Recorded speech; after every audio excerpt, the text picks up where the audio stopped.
Hello everyone, my name is Angela. I work at the New Canaan Nature Center, and I just want to bring you a quick fun activity that you can do with your family for the entire month of April and beyond. First, I want to ask if you've ever heard of the term phenology. Perfectly okay if you haven't, because we're going to be talking about it for the rest of this month.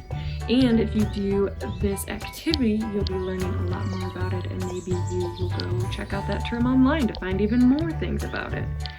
But I'm just going to give you a basic definition of it just for now from Bud Burst at the Chicago Botanical Garden. So they describe phenology as the study of the timing of biological events in plants and animals such as flowering, leafing, hibernation, and migration.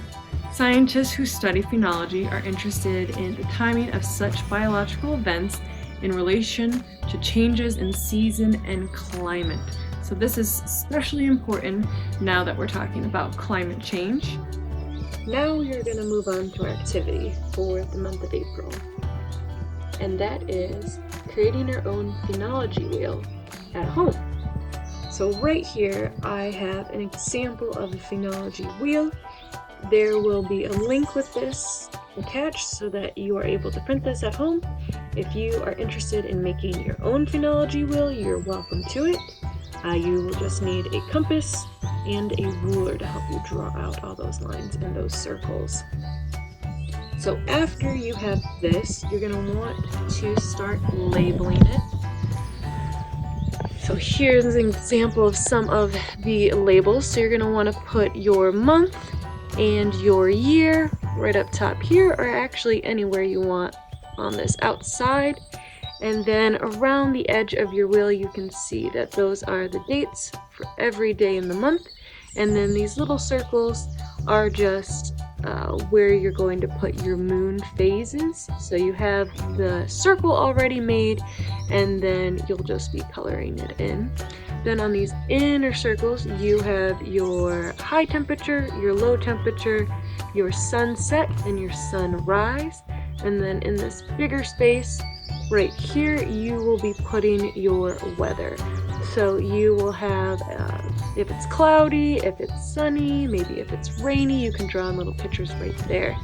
And then once you have that basic information, you're going to start coloring. You can color in those moon phases ahead of time, you'll be able to find those. But for the high and low temps, you're going to want to do those every day, as well as the weather, because the weather can change. So even though it's predicted a certain way, you're going to want to do what's actually happening. Okay, and then you can see there's a lot of blank space on the outside of our wheel.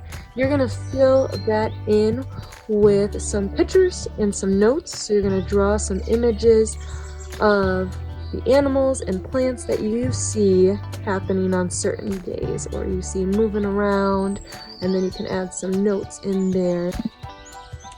To give you a little inspiration for your pictures, I really recommend this book, Nature Anatomy by Julia Rothman. It just has some great pictures in here, some watercolors. She gets quite detailed, and she'll give you some additional information if you're interested in learning more about specific insect or plant or animal. I'm going to be working on making my own 1-minute videos to show you different things that I'm able to find in my backyard, but I'm also going to challenge you to get outside, look in your own backyard, and take your own 1-minute videos of different exciting things you might find.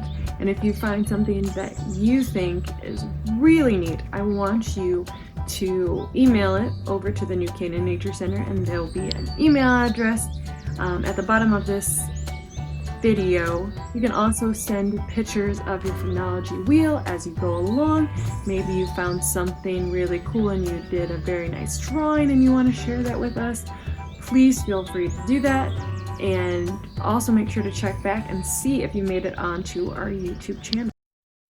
To inspire creativity a little bit more, here is an excerpt from Claire Walker Leslie's book entitled Curious Nature Guide. Explore the natural wonders all around you. There are 1,440 minutes in each day, which we quickly fill. Pause for a minute and stand still. Look around and just notice the sky, tree shapes, birds, any plants or insects. Take a snapshot with your eyes. Breathe deeply. Hear your heart. Close your eyes and listen. Feel the sun or wind or cold on your face. Use just 3 of those 1,440 minutes to connect with the nature around you, and then move on with the rest of your day.